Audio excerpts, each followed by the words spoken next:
let's summarize the three approaches and compare and contrast them. First, let's start with approach one, which was the handcrafted Python notebook.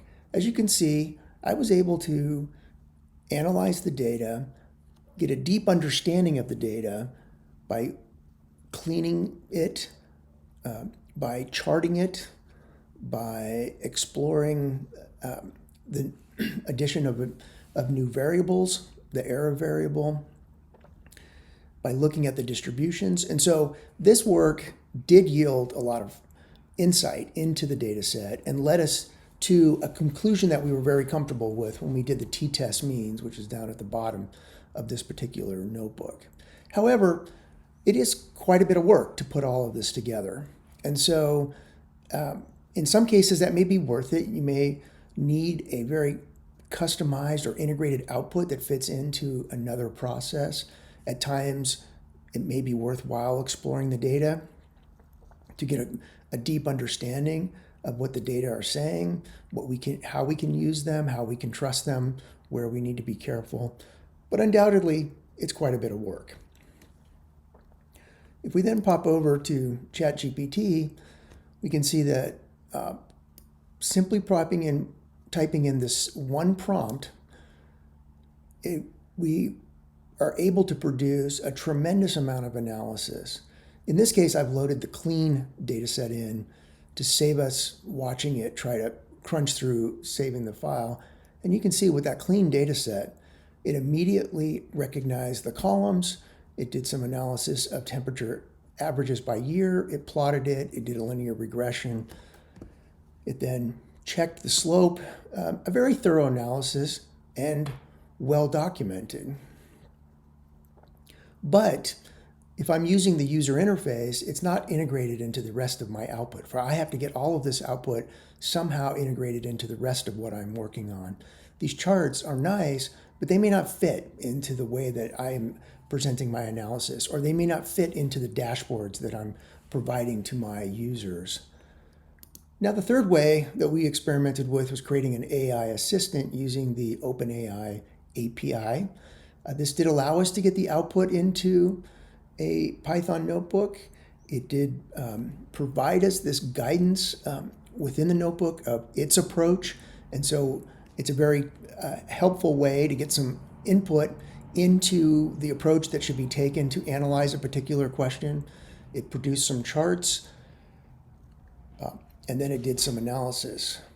We were able to guide it to get to the box plots. But again, the box plots don't look exactly as compelling as the ones that we created over here because we haven't been able to really customize the output. So this is a useful way to create a hybrid type solution where you've got input from the AI tool within your work environment, but perhaps, we didn't do it here, but perhaps you've then built some additional tools and analytical components that wrap around that to provide the output in the format that you want. I would still argue that relying solely on the AI tool, whether it's through the user interface or through the API, is a bit risky. And so some analysis of the data, some validation, some independent check of what the data look like, how they need to be cleaned, and the results that are being produced by the AI tool, in my view, is absolutely necessary.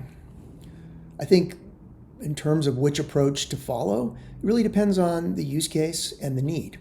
In some cases, a quick analysis such as this could be very useful to just answer a question without spending a lot of time to do it. And in the cases where we're comfortable that the data are structured in a format that the model can access them and is not going to misuse the data, I think this can be a very powerful tool to answer quick questions. On the other hand, if we're building applications, if we're building if our analysis is going into some other process, being combined perhaps with other work, then we're going to probably need to do some coding around that to ensure that the output that we generate is useful in our overall application. And so there's going to be some level of manual coding. It may be that if we need the guidance of an AI model embedded in our notebook, then this approach of building an assistant could be the way to go. My view is, an expectation would be that this only makes sense if you're going to use it over and over again. If it's a one-time analytical effort, it probably makes sense to just go to the UI, type in the question, get some input from the AI tool on how it would approach the problem, and then come over to the notebook and start building it yourself.